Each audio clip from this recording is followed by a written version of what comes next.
Atletico Madrid 0, Barcelona 1. And there you have it, people. An all El Clasico Copa del Rey final. And do you know what, Real Madrid fans? I don't know, some of them probably will be nervous about that. Some of them will be relishing the opportunity to face Barcelona again after they handed us 9-2 over 2 games this season already. So, do you know what? I think we'll be relishing it in its entirety. But let me talk about this match here against Atletico Madrid. Now, it was a tale of 2 halves. I think Barcelona were absolutely sensational in the first half, really controlling the ball well. Yamal, an absolute standout player in that first half, really delivering the goods when it absolutely needed to be. And that pass to Ferran up front, honestly, sensational. Absolutely sensational, and tucked it away nicely. Obviously, the Spanish connection there. And for me, when I look at it, the game, I think Hansi Flick, the way that he set up the team to go against Atletico Madrid, he knew that Atletico Madrid were going to really try and be defensively stubborn and try and iron out anything that Barcelona had to give or throw at them. But do you know what? The first half, Yamal was doing some sensational things in the first half. That little chip ball to Koundé on the right-hand side, obviously, didn't end up with anything. And just driving at the defence consistently and being direct. And I'm not going to try and compare this with anybody at Real Madrid because that's what Real Madrid fans are waiting for in the comment section. That's what you're waiting for. But all I'm doing is just literally commenting on this match. And the second half was the complete reverse effect of the first one. I think Atletico Madrid came out with a game plan in the second half. Obviously, Simeone was there. He was obviously going to say to them, look, we have to come up with something here in the second half. Soulov obviously had a goal, but it was disallowed for offside. Clear one. And I think that high line really bothered Atletico Madrid big time. Because if it wasn't for that, I think Atletico Madrid would have scored because that allowed them to create offside traps. And we've seen it this year already with Real Madrid. Look, in double digits, one match against Barcelona with an offside trap. Mainly the cause of it, Mbappe running too early. So this match here, Soulov, honestly, really made an impact with Atletico Madrid in the second half. Really made an impact. And do you know what? Maybe if they were just not too keen on running behind, then maybe they could have got a goal. But do you know what? The match itself, not really the most entertaining. I thought it would have been as entertaining as the first leg. But I think they came to this match, both teams, a bit more resolute, a bit more determined, a bit more defensively solid, not just allowing goals to go in for the fun of it. So I think the team, the way it was laid out by Hansi Flick and Simeone was great on both managers, really. And I think Barcelona just had that little bit extra. I know they didn't really create too many chances. They didn't really do that much across the match. But they were always probing the defence, was always on the edge of Atletico Madrid's defensive box. So I think when you look at Hansi Flick and how he's setting up the team and how he's allowing the team to just be free, especially in the final third, especially Koundé and Yamal on that right-hand side. Pedri was really good in the midfield, just, making the team click, essentially, as you would say that. So I think overall, it was Barcelona's to lose after they scored the first goal.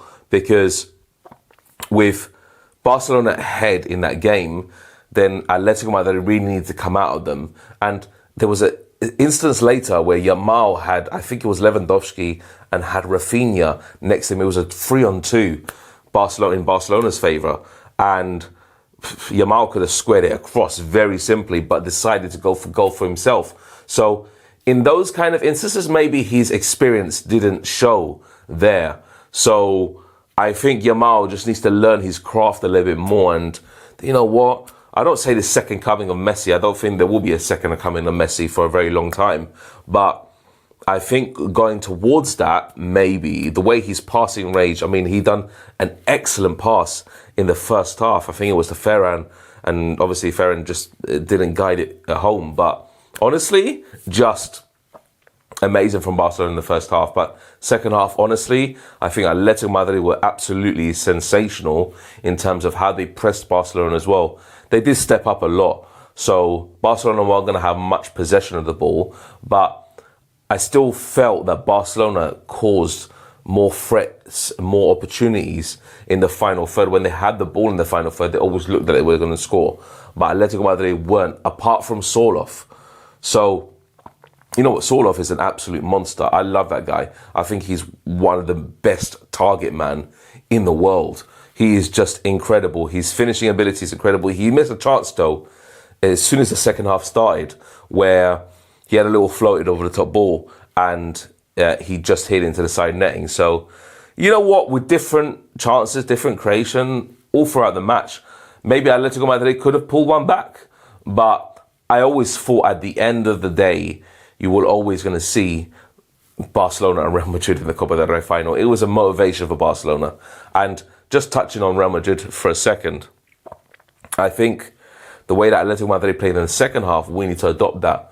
We need to adopt a little bit of a high-pressing game where we can stop Barcelona controlling the ball how they can and not allow them to maintain it too much. Because when Atletico Madrid was sitting deep in the first half, you saw they just literally wave after wave after wave of possession, control, maintaining it, direct passing when Pedri got the ball, when Yamal got the ball. And this is the kind of thing that we can't allow, where we're pinned back consistently. So we do need to have a little bit of a high press there. And I think with Real Madrid, we don't really do that. But I think we need to start with Barcelona, because if we just favour the mid-block, the low block, it won't work. Maybe in the counter-attack, yes, but are we going to get many of those? No. So we have to take our chances when we can. Obviously, the Copa del Rey final, El Clasico, is going to be an absolute massive one. Absolute massive. So we just need to really wait and see. It depends how Ancelotti sees that match, really. And you know what? It's not that actually far away as we think it is.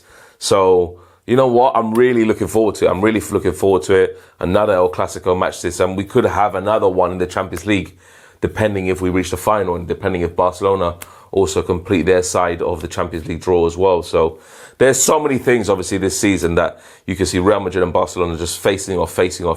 But at the end of the day, do you know what? I just look. I don't favour Real Madrid in any match, unfortunately. I don't. And until we change our style, until we change our rhythm of play and not play like we did against Sociedad, then, you know, we're always going to be,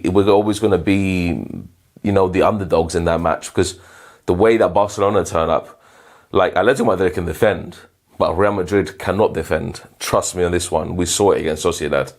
Yeah, that was a one-off in like terms of scoreline, conceding 4 goals at home.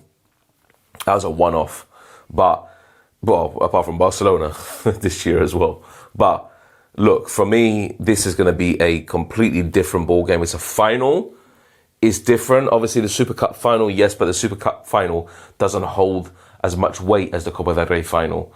So it's going to be an El Clasico Copa del Rey. It's going to be an El Clasico. Obviously, we're going to face Barcelona at the beginning of May. And that's also a tough game. And then we're going to face them potentially in the Champions League if we both reach the final. So look, this is just this season. Altogether, Real Madrid, Barcelona, the 2 best teams in Europe going at it, quite literally. So, yeah, I think this is going to be a sensational season. We've got many more matches to play against them. And, yeah, just one touch on one thing. Yamal he's just a miracle player for his age, for his technique, for how he controls the ball, how he manipulates it in certain occasions. It's just mind-boggling, honestly, mind-boggling. Some of the passing that he was doing was insane, absolutely insane. When he got the ball and he's got like 3 players around him, he can distribute it easily without any problems. So Yamal, honestly, just absolutely insane. Pedri, same again, really good. When you see Pedri in the midfield, it's just effortless for him. It's not as effortless, I would say, as Iniesta or Xavi for Barcelona, but it is effortless for him in this era of football, where he can just, you know, turn around, drive through the middle of the defence, or the midfield and just create endless opportunities. So, you know what? We have to see. We have to see. So let's see how obviously the final goes. You know what? I'm dreading it, but let's see, guys. Take care. A la Madrid y nada más. And that match ended 1-0 to Barcelona. Take care.